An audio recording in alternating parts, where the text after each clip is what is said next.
It's really a pleasure to catch up to you with everything that you do. You are so prolific. Where does that come from? I mean, is it just a natural habit you have to write and direct? Oh, I don't know. That's a great question. I don't know. I hate sitting still, and like, my friends joke, I'll be, doing things 3 days after I'm dead. It's like, I don't know. I can't sit still. And maybe, who knows? I don't know. If I'm not writing something, I'm directing something. If I'm not directing something, I'm painting. I just love being alive, I guess. Are you keeping up with the saxophone as well?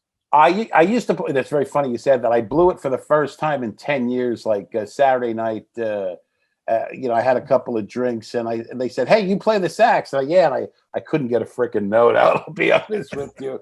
No, it was pretty horrible.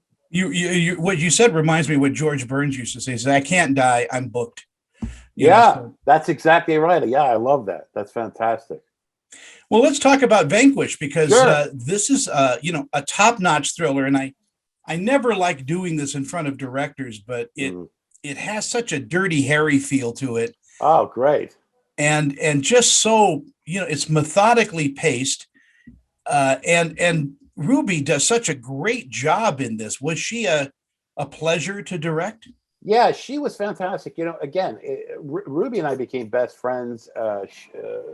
We just had a great time making. It's funny you said Dirty Harry, because I love Dirty Harry. I love Don Siegel. I love his movies, and they have I love the pacing of those films, and they were very edgy, and yet they kind of took their time in places.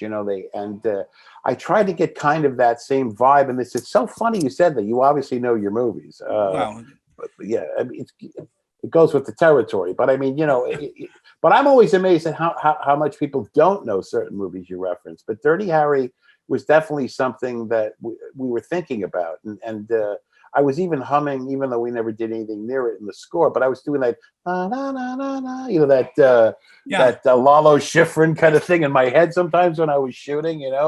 So it's interesting you said that. Well, and as we're kind of talking about this kind of juxtaposition between the two films, is Dirty Harry used everything. It used its score. It used the placement of the camera, shadow, light, its actors, and you did the exact same thing here with bringing forward Ruby's performance and Morgan too. I mean, it is just a top notch thriller.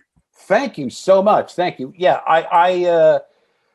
you mean in terms of how we shot it and stuff like Yeah. that? Well, I mean, we very methodically went through each character, what their background was, how to break that down visually. The one thing is we kept saying these movies have been done to death, and how do we make it different? Oh my God, a daughter gets kidnapped. I've only seen this 50 million times, and so but how do we make it different? How do we make it feel like we haven't seen it before?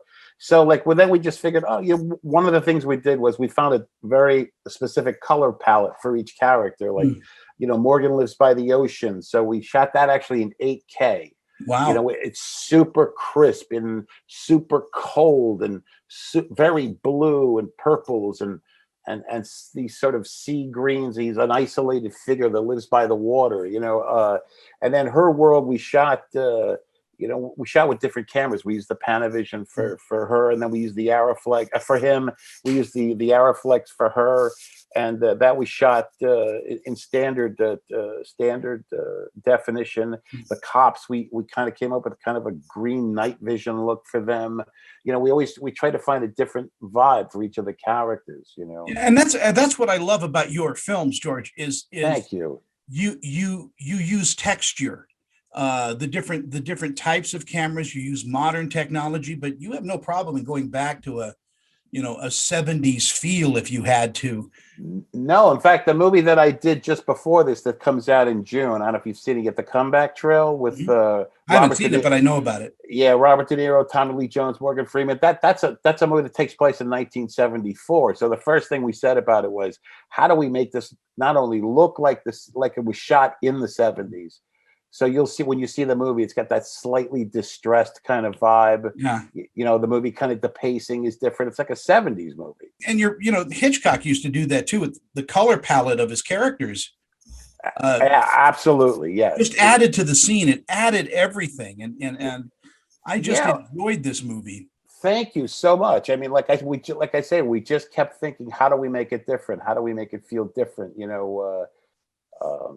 Like she almost looks like she's from the future slightly. We never say what city we're in. If you'll notice, like one cop sounds like he's from New York, the other one sounds like he's from the South. Another thing we did was we took all the license plates off the cars. We never wanted you to know exactly where you were. There were no extras in any of the shots. I wanted to feel like it was just an empty world except for them. So yeah, we did some interesting stuff, I think. Now, are you the type of director that storyboards? Do you do that first, or you just know what's in your head? Well, it's interesting. Some of the action sequence you have to storyboard because otherwise someone could get killed. You know what I mean? So everybody has to know exactly Yeah. where they're supposed to be standing when a bike, is moving like 100 miles per hour past something. But with the actors, I don't storyboard. I know what I want, but I storyboarded a lot of my first movie, but the second an actor says, "Hey, how about I change something? How about I cross on this line?" You got to take your storyboards and throw them all away. So it's sort of a waste of time for me. So I tell the actors, "Look, this is what I want out of the scene. This is the vibe I want out of the scene. This is what I'm going for, and then have at it." And then I watch them rehearse. I watch them rehearse, and then the cinematographer and I go, "How about this? How about this? How about this?" Off the rehearsals. As a writer director, I mean, which job do you like best? They serve different. They serve different sort of.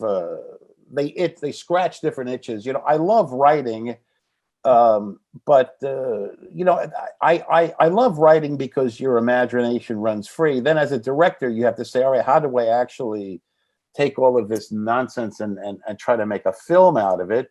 So you have to be very practical when you're directing. The thing I don't like about directing is the hours suck. But but my father had a real job. We come from a working class background, so like my father's no longer with us, but I could hear him in heaven saying, "Are you crazy? You're complaining. Shut up." But I mean, shooting nights sometimes for 12 Yeah. hours all night, and then you can't sleep, and then you sleep 2 hours, and then you wake up after, and then you shoot again all night. So this whole movie was nights. So 25 nights in a row, and you're like bleary eyed. Like living in Alaska. It is like living in life. And my friend, the editor, Yvonne Gauthier, who cut the movie, he's also in the movie. He plays the French guy that Oh, tries wow, to yeah. he tries to kill her in the stadium. And he was so tired when he got shot and fell down. He was laying there. He fell asleep on the floor in between takes. I mean, it's how tired people were. Wow. So, yeah. Hey, I know our time is short, but I do want to bring up one of your movies is on my top 10 list of all time. Midnight Run. Thank you. I just watched it again because we lost Yaphet, not too long ago, just a month ago, and good man. What a beautifully written film that is. Thank you. Yeah, that was. I wished I could have figured out what I did. You have good years and bad years. That was a good year. I was a young guy. I don't know, whatever I was like 31 when I wrote that, and. It's funny. I'd never directed a movie. I was a young guy and I wrote something that I never, ever took into consideration that someone would actually have to direct this movie and go cross country and shoot this insanely complicated movie, which they did. Marty Brest did. And that was my directing school. I sat on the set every day watching how they did it. I don't know if I would write Midnight Run today because now that I know more about sort of the practical notions of filmmaking, I don't know if I would sit down and write all those scenes. Like, there's a helicopter battle, then they fall into the river, then they go down the river, and then they go to Vegas, and then they're on an Indian reservation. Blah, blah, blah, blah, blah, So, well, it's a buddy film. It's a road trip. It's a chase movie, cat and mouse. It's just filled with everything, and I'm so glad that I got to catch up to you and tell you just what that means to me. And it also shows Robert De Niro in a more comedic role. Yeah, that was his first comedy, I think, and we stayed friends over the years, all these years. We kept threatening to work together. I did a little work on Analyze This, the screenplay. I wrote a few jokes for that movie, but we never worked together until Comeback Trail, which like I say, comes out in June. Well, I'll be waiting to see that, and hopefully I'll be able to talk to you about that one soon. And Absolutely, Comeback Trail is really funny. It's if you're a '70s movie fan, which there's so many '70s references in that film. I mean, I think it's especially going to be fun for older folks. for me, For me, yeah, yes. just For people you, like for me, me. yes, yes. I Film know how to lovers. I know how to use a rotary phone. So there, Yeah, I know, I know. I miss analog sometimes. George, thank you so much for your time. It's Oh, Vanquish, just a nail biter. What a great oh, little film this is. thank you so much. I really appreciate it, man. Thanks, Tony, very much. Have a wonderful, wonderful day. You too.